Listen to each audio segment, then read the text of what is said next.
Okay, now let's take a look at hypothesis tests for the difference between two means when we have independent samples and the two population standard deviations are unknown.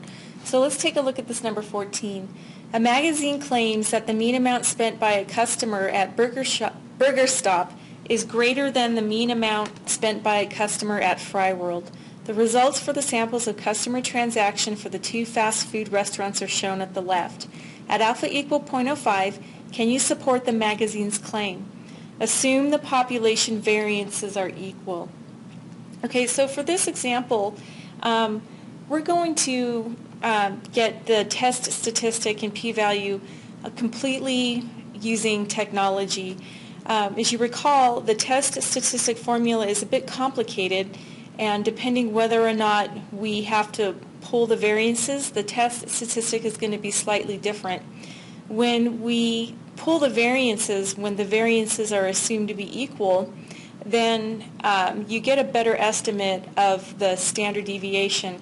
However, the formula by hand is a bit more complicated than when we don't have to pull the variances. When we don't have to pull the variances, the denominator for the test statistic is essentially the same one as in section 8.1. Okay, so let's go ahead and write the claim in terms of the parameters. Okay, so the claim is that the mean amount spent by a customer at Burger Stop is greater than the mean amount spent by a customer at Fry World. Okay, so the claim as a mathematical statement is going to be mu1 greater than mu2. Okay, so this is the magazine's claim. Because it doesn't contain the case of equality, this is going to be the alternative.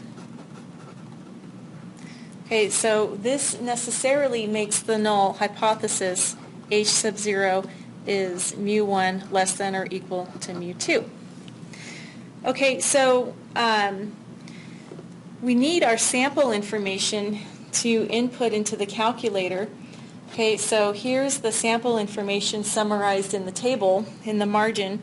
Okay, so we have the sample mean and sample standard deviation and the sample size for both the Burger Shop and the Fry World. Okay, so I'm going to go ahead and find the standardized test statistic in the calculator. Okay, so the test statistic is going to follow the t-distribution. So what I'm going to do after turning on my calculator is press stat, right arrow over to tests, and I want the two sample t-test. Okay, that's what we're going to use when at least one of the sigmas is unknown. Okay, so again, we could have the two samples in two separate lists, and I could run the test using the data in list 1 and list 2, but for this particular problem I have the summary statistics in that table. Okay, so I'm going to go ahead and input that information. Okay, the Burger Shop sample mean was 5.46 with a sample standard deviation of 0.89 and a sample size of 22. Fry World sample mean was $5.12 with a sample standard deviation of 0.79, and it had a sample size of 30. Okay, so if I keep scrolling down, I could change the direction of the alternative. Okay, so looking back at how we set up our null and our alternative, this is an upper-tailed test. So I want to go ahead and change that to mu sub 1 greater than mu sub 2.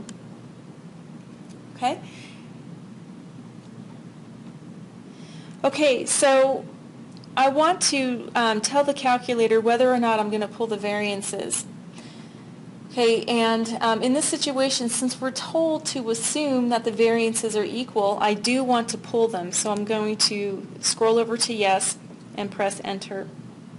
Okay, and in the real world, we wouldn't be told to assume anything about the standard deviations. We would have to do a separate test for that first, then go ahead and do the two sample t-test. And testing whether or not two variances are equal is in Chapter 10. And you can go ahead and take a look at that if you like. They don't put that in Chapter 8. Okay, but for now, we're just told to assume the variances are equal or assume the variances are not equal. So since I'm assuming the variances are equal, I'm going to go ahead and pull them. Okay, and then press calculate. So I get a standardized test statistic of about 1.453, okay, which is really nice to not have to have inputted all the information into that test statistic formula. Okay, I don't expect you guys to have to do that by hand on the test. So I think for the 2-sample t-test for independent samples, your best plan of action is just to go ahead and use the calculator or StatCrunch. Okay, so now let's take a look at the corresponding p-value. Okay, so the p-value for this problem is 0.0762, okay, approximately 0.0762. Okay, so let's go ahead and compare that to our level of significance. We're given that alpha was equal to 0.05. Okay, so let's compare the p-value to our level of significance. Okay, so comparing this to alpha being 0.05, the p-value is greater than this, so my decision will be to fail to reject. Okay, the null. Okay, so I'm going to fail to reject the null. So if I'm failing to reject the null, I'm keeping the null. And in this particular problem, I am not supporting the claim. Now, for argument's sake, if for argument's sake my alpha was 0.10, my p-value would still be the same because it's the probability that corresponds to my test statistic.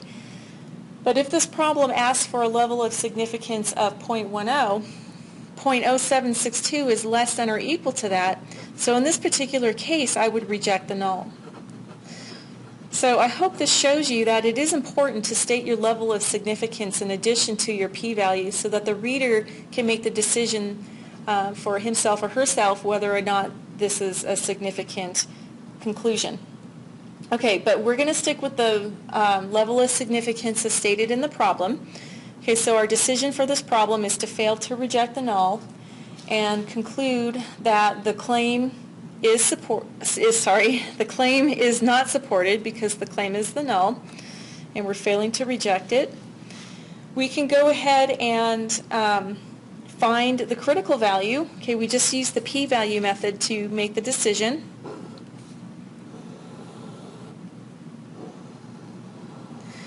Okay, so remember the t-distribution is a bell-shaped distribution whose shape depends on the degrees of freedom. The mean is 0, and this is an upper tail test, so I want to shade an area of 0.05 in this upper tail. Now, the degrees of freedom in this situation is going to be N1 plus N2 minus 2. Okay, so basically it's the first sample size's degree of freedom, which is N minus 1, plus the second sample size's degrees of freedom, which is also N minus 1. So we have N sub 1 plus N sub 2 minus 2. Okay, so remember our sample size for the first one was 22, and the second sample size was 30. Okay, and then we're going to subtract 2, so the degrees of freedom is equal to 50. Okay, so you notice in your calculator, they did that for you. Okay, so the correct degrees of freedom was calculated. Okay, so we're going to need to go to our t-distribution. In our centerfold, or you're welcome to use the t-calculator in StatCrunch. Okay, so I want to read down to a degrees of freedom equal to 50. Okay, now I don't think I can fit this whole thing on the screen because it's fairly long.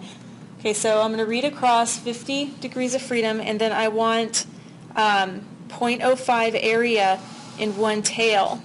Okay, so here I've got my row 0.05 in one tail, and then I want to intersect that with this column with my degrees of freedom equal to 50. Okay, so we get a critical value of positive 1.676, if I have read that correctly. Now let's go ahead and take a look at our standardized test statistic. Okay, the standardized test statistic is in the fail to reject region, which is the conclusion that we got based on the p-value. Okay, so the p-value would correspond to the area to the right of that test statistic. Okay, so clearly our test statistic is in the fail to reject region. Again, we are not supporting the claim in this particular problem. Okay, and I was able to get the test statistic and the p-value directly from the calculator. If you wanted to find the critical value using your calculator, if you have a newer calculator, I could go to my distribution menu and go to my inverse T option. Okay, some of the TI-84s don't have this. The older versions of the TI-84 don't have the inverse T, and the TI-83s do not. Okay, but in case you do have it and you want to use that to find your critical value, go ahead and select your inverse T. It's expecting a cumulative area. Okay, so I'm not going to give it 0.05 as my cumulative area. If I did, I would have gotten a negative t-value, which is fine. I would just have to remember to take the opposite. Okay, but to get the critical value directly, I know that my cumulative area is 0.95, and my degrees of freedom in this problem is 50. Okay, so you'll see that with rounding, the critical value from the calculator is approximately equal to the critical value of found by the table. Now, one last thing, actually one second to last thing, because I failed to reject the null hypothesis, I could have possibly made a type 2 error. Okay, so a type 2 error may have occurred. Okay, we may have failed to reject the null when in fact the null is really false. Okay, again, that's not an intentional error. It just happens to be something that may occur because we're basing our decision on a sample. Okay, one last thing. Let's go ahead and take a look at the confidence interval.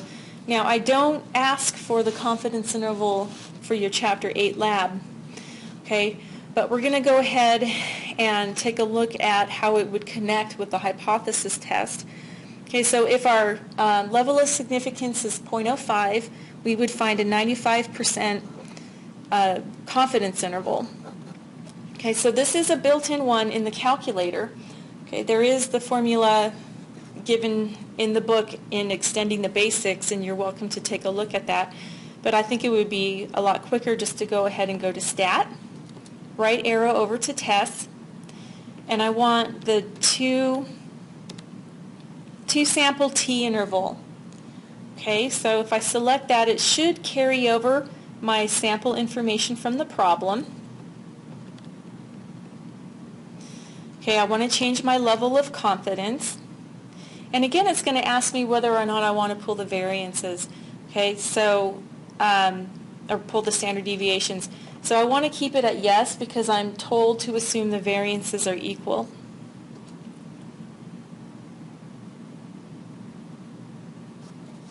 Okay, so my corresponding confidence interval limits go from about negative 0.13 up to about 0.81. Okay, so this is an interval estimate of the differences between the two means. Now notice that this interval contains 0.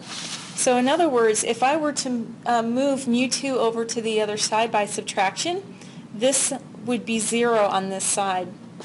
Okay, so since this confidence interval blankets the value of 0 from the null hypothesis, this means I would be supporting my decision to fail to reject the null. Okay, so my last step would be to write the conclusion in plain English. Okay, so I would state something along the lines of there is insufficient evidence to support the magazine's claim that the mean amount spent by a customer at Burger Stop is greater than the mean amount spent by a customer at Fry World.